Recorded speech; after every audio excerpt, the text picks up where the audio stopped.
예, 시장의 주요 섹터와 종목들에 대해서 옥석을 가리는 시간, 차영주의 옥석 가리기 시간입니다. 차영주 전문위원 오셨습니다. 어서 오십시오. 안녕하십니까. 오늘 내용은 제가 오프닝하면서 살짝 미리 좀 공개를 해드렸는데요. 관심 있는 거기 때문에 화면 한번 다시 보여주십시오. 예, 중국의 한 기업이 이제 미국에서 공장 허가를 받고, 네, 그 얘기 때문에 어제, 오늘도 사실 충격이 있는 거죠. 한국 배터리 2차 전지의 운명은 어떻게 되느냐. 먼저 이 중국 기업의 미국 공장 승인 이슈, 네, 그 내용부터 좀 체크해 주십시오. 예, 어제 이제 정확하게는 그 한 오후 한 2시경에 네. 일단 구글에 이제 검색을 하면 이제 영문으로 된 내용이 이제 기사가 떴습니다. 네. 그거를 이제 재빠르게 이제 한국에 이제 번역이 된 내용인데 뭐냐면 중국의 이제 거시안이라는 그 2차 전지 양극재와 음극재 소재를 만드는 그 기업이 있습니다.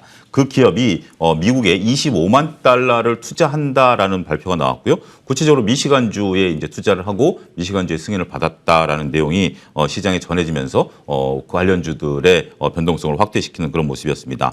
거시안은 일단 미국 미시간에 24억 달러를 들여서 양극재 15만 톤, 음극재 5만 톤의 캐파에 달하는 공장을 건설할 계획이다라는 것을 밝혔고요. 이러한 부분들이 시장에 있어서의 충격적인 내용으로 다가왔다라고 말씀드릴 수 있겠습니다. 네. 고션이라고 영어가 되어 있는데 네. 중국어로는 고시안이군요. 고시안. 그러니까 조금 전에 나온 그 사진 자막에 보면 네, 미국 정부가 거기에 대해서 뭐 개입 안 한다. 그죠? 예, 알아서 할 수 있게 허가를 해준다 이런 얘기일 텐데요.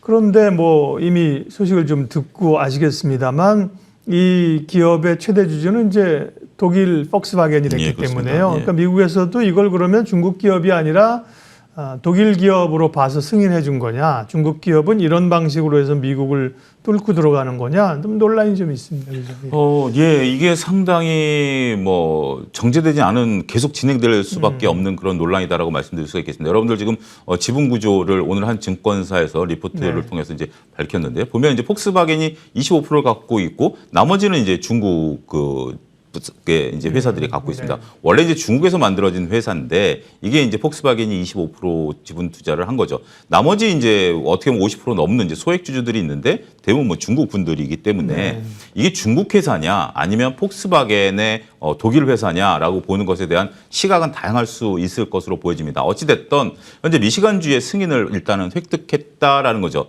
이것은 지금 현재 그 위에 상위법인 일단은 연방정부법과의 충돌 가능성 이런 것들이 좀 대두가 되긴 합니다만 일단 지금 뭐 허가를 받았다라는 것이 일단 중요하죠. 일단 거시안은 2021년에 미국의 완성차 업체들과 반도체 배터리, 특히 이제 LFP 배터리를 공급하는 것을 계약을 맺었습니다. 근데 그 상대방은 밝혀지진 않았습니다. 근데 이제 시장에서 미루어 보면 아무래도 이제 미국에도 폭스바겐 공장이 있으니까 폭스바겐일 가능성이 있고 여기 이제 포드까지 지금 현재 얘기가 나오고 있는 상황입니다. 근데 포드도 이제 LFP 배터리를 사용한다라고 지금 하고 있지 않습니까? 네. 지금 미국의 각 그 완성차 업계들 우리도 뭐 LFP 배터리와 그다음에 이제 뭐 다른 쪽에 이제 배터리 전고체 배터리까지 이제 가면서 고성능에 대한 어떤 그런 배터리에 대한 얘기들이 나오고 있습니다만 지금 가장 범용적으로 쓰고 있는 게 또 하나의 또 LFP 입장이고 또 미국 완성차 업계들 입장에서 보면 소비자들에게 다양한 가격과 다양한 니즈를 맞추기 위해서는 다양한 종류의 배터리를 사용하는 것도 하나의 방법이 되는 거죠. 무조건 좋고 비싼 배터리를 쓰는 것도 하나의 방법이지만 소비자들은 나는 뭐 그냥 동네에서 뭐 물류만 하는 거기 때문에 장거리 갈 건 없어. 한 뭐 200km 정도만 나는 뛰어줘도 상관없어. 라는 소비자들도 분명 계시거든요. 그런 쪽에 이제 니즈에 또 맞추려고 하는 의 움직임도 넣고 본다라면 이번에 거시안의 이제 미국 시장의 승인 이런 것은 국내 그러니까 저를 포함해서 국내 투자자분들에게는 굉장히 충격적으로 다가올 수밖에 없을 것으로 보여집니다. 그러면 지금 박사님 말씀하신 것처럼 미국이 현재 지금 중국을 좀 무역 갈등이라는 걸 때리면서 IRA법에 따라서 미국에 보조금을 주는 문제에 있어서 중국을 배척하는 움직임을 벌이고 있지 않습니까? 그렇죠. 이거의 충돌 가능성에 대해서 설마 미국이 이제 일부분인데 자 이걸 좀 구분해 드리겠습니다. IRA법은 연방법입니다. 그러니까 미국 정부가 뭐 납세자들의 세금을 가지고 해서 보조금을 주는 거죠. 근데 여기서도 미시간주에서 보조금을 받았다라는 용어가 나오는데 이 보조금은 결이 좀 다릅니다. 보통 우리가 공장을 지을 때 우리도 이제 현대나 기아가 주정부와 이제 상의를 하지 않습니까? 그러면 보통 그 건물을 짓는 그러니까 이제 공장이 들어서는 지역이 도시 밀집 지역은 아니에요. 어떻게 보면 이제 사막 한가운데 짓는다라고 표현을 좀 드리겠습니다. 사막 한가운데 공장을 지으려면 기초 기반 시설이 있어야 되겠죠. 예. 여기에 이제 상하수 이제 수도 네. 전력과 도로 인프라를 깔아줘야 되는데 이것을 이제 주정부가 해주는 것을 보조금이다라고 이제 부르기도 하고 또 일정 기간 기업이 이제 들어가서 생산을 해서 이익을 내는 때까지는 상당 기간이 소요가 되지 않습니까? 네. 이런 이제 세제 혜택까지 주는 거죠. 이런 것들을 이제 보조금이죠. 주정부가 왜 그러느냐? 거기 하면 도시가 하나 생기게 될 수밖에 없는 거죠. 거기에 이제 공장이 되면 거기에 이제 미국 분들을 이제 고용을 해야 되고 그분들이 또 먹고 쓰고 하는 부분들에 대한 다양한 이제 고용 창출 효과가 생기기 때문에 나중에 거기서 이제 고용이 창출된 분들이 세금을 내는 거기 때문에 세금으로 다시 또 환원될 수 있다라는 거죠. 지금 이제 우리가 거시안이 받은 보조금은 IRA법에 우리가 이제 LG 엔솔이나 이런 기업들이 받는 보조금과 결이 다른 미시간주에서 자체적으로 주는 그러한 보조금을 지금 받는 것으로 알려지고 있다. 또 한 가지 지금 이제 어제 알려진 내용과 이 지금 현재 한 증권사의 보고서가 좀 다른 것은 뭐냐면 미국이 외국인 투자 심의회라고 있습니다. 여기서 지금 이제 과연 승인을 했느냐 안 했느냐 여부인데 지금 이제 리포트에서는 이것은 토지 매입과 관련된 어떤 국방과 관련된 그런 것들이기 때문에 이것은 여기에 해당 사항이 안 된다라고 밝혔기 때문에 어제는 이제 승인을 받은 거다라고 이제 또 뉴스가 또 돌아다니긴 했거든요. 그러니까 뉴스가 지금 여러 가지 뉴스들이 좀 돌아다니고 있습니다. 뭐 일부 미국의 한 의원은 지금 이것은 뭐 사실 무근이다라는 또 트위터도 날린 것도 국내에 또 돌아다니고 있긴 합니다만 지금 솔직히 제가 뭐가 확실하다라고 말씀드리기는 어렵습니다만 국내 증권사에서 공식적으로 나온 리포트를 보면 일단 미시간주의 승인을 받은 것으로 알려지고 있고 그것이 아닌 미국에 24억 달러를 투자하는 것은 팩트로 일단 우리가 받아들여야 되지 않을까 싶습니다. 네. 뉴스가 굉장히 좀 혼란스러울 수 있는데 정리를 쫙 잘해 주셨습니다. 아까 그 지도 한번 보여주시면요. 네. 이 미시간이 사실 북쪽에 있는 미시간호역이 엄청 추운데요. 네. 배터리 공장을 거기다 짓는가 했더니 말씀하신 것 지도를 보여준 게 폭스바겐이 거기 있군요. 그죠? 네. 그 근처에 있고 그다음에 포드도 있으니까 포드하고의 그 협력 가능성도 언급이 된다. 이제 그런 걸 보여주시려고 한 거고요.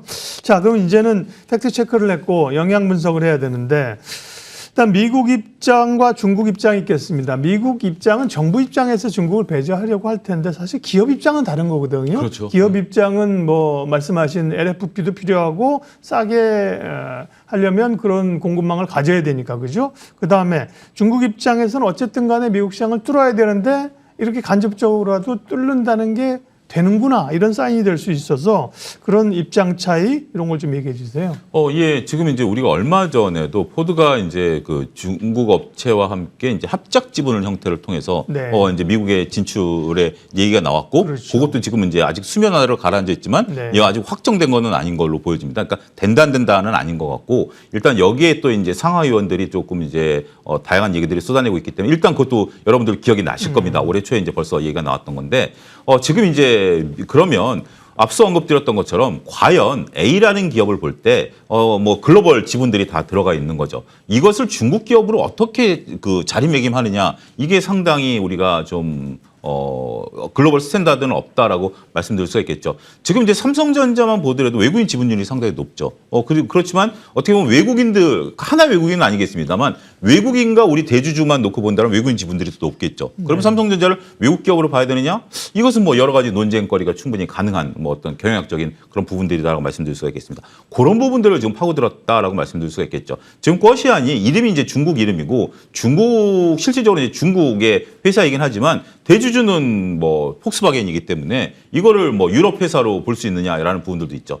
또 한 가지는 기술 이전 조건으로 해서 미국 투자자 지분을 좀 높게 가져가는 겁니다. 그런 부분들로 이제 가져가게 된다라면 이것은 또 합작사를 설립해서 우회로 뚫고 들어갈 수 있는 충분한 부분들이 된다라는 거죠.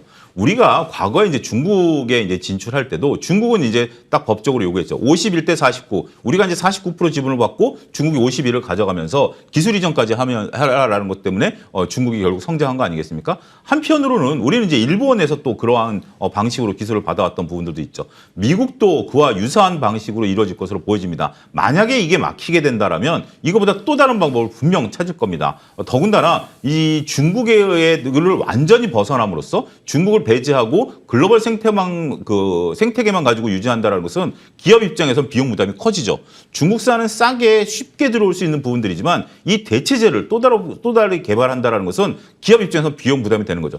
단적인 예로 흑연 하나는 중국이 전 세계에서 90%를 공급을 합니다. 네. 물론 이 흑연이라는 것은 전 세계에 많이 분포되어 있습니다. 특히 인도네시아라든지 이런 쪽에 분포되어 있는데 우리가 흑연이라고 한다라도 같은 흑연은 아니죠. 이 지역 나오는 지역마다 어떻게 보면 밀도라든지 아니면 뭐 지방에 대한 어떤 그러니까 지방 포화도라든지 이런 것들이 다른데 기업 입장에서는 기존에 쓰던 것을 새롭게 바꾼다라면 라인을 또 바꿔야 되고 테스트를 해야 되는 각종 비용들이 들어가는 거 아니겠습니까? 쓰던 걸 그냥 쓰려고 하는 노력들이 있겠죠. 이런 것들과 이런 어떤 기업들의 그 니즈와 중국 기업들의 어떤 그 활로 모색 이런 것들이 법망을 교묘히 피해가려는 움직임과 맞부딪히면서 미국에서는 물론 이제 점점 좀 닫아가긴 하겠죠. 하지만 만약에 이게 계속해서 닫지 못한다라면 우리 기업에게는 잠재적인 악재다라고 좀 말씀드릴 수가 있겠습니다. 예. 그렇지만 한편으로서는 지금 이제 나온 증권사 리포트를 보면 우리나라 기업들이 현재 지금 미국으로 진출하면서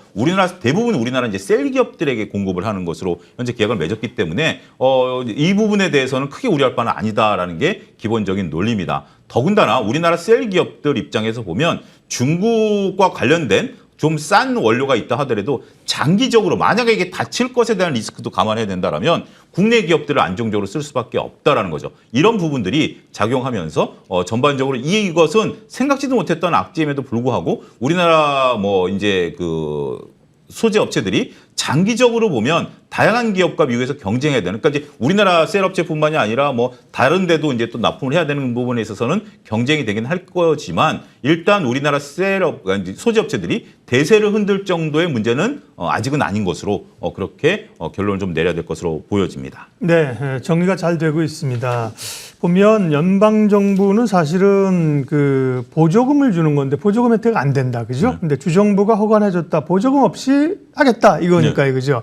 그게 가격 경쟁력이 이제 앞으로 얼마가 있겠느냐. 근데 국내 업체들도 사실은 LG엔솔도 그렇고 이제 LFP 하거든요. 네, 그렇습니다. 그런 시장 구도를 좀 봐야 될 것 같은데 시장은 어쨌든 단기적으로는 어제 오늘 충격을 좀 받고 있는데 중기적으로 보면 그러면 국내 한국 배터리 업체들에 미치는 영향 다시 한 번만 점검해 주세요. 일단 본격적인 싸움은 2025년 정도가 될 것 같습니다. 이제 공장들이 완공이 되고 물량들이 이제 나오니까 일부 조금 극단적으로 부정적으로 보시는 분들은 이렇게 각 기업들이 다 이제 만들어내는 걸 합쳐 놓으면 공급광일 수도 있다라고 이제 얘기를 하시는 분들도 일부 계시잖아요. 우리가 이제 네. 종합적으로 보면 그런 것들이 이제 나타나는 게 2025년 이후부터일 것 같아요. 그러면 이제 그건 이제 그때 문제고, 그리고 말씀하신 것처럼 우리도 지금 LFP를 이제 하고 있고 또 전고체도 또 빨라진다는 얘기도 있지 않습니까? 네. 2027년으로 당겨진다는 얘기도 있기 때문에 본격적인 싸움은 25년일 것으로 보여지고 그때까지는 아무래도 이제 우리나라 기업들도 미국에서 매출이 본격적으로 일어난 시기는 아직은 아니죠. 일단 투자하는 시기죠. 그렇기 때문에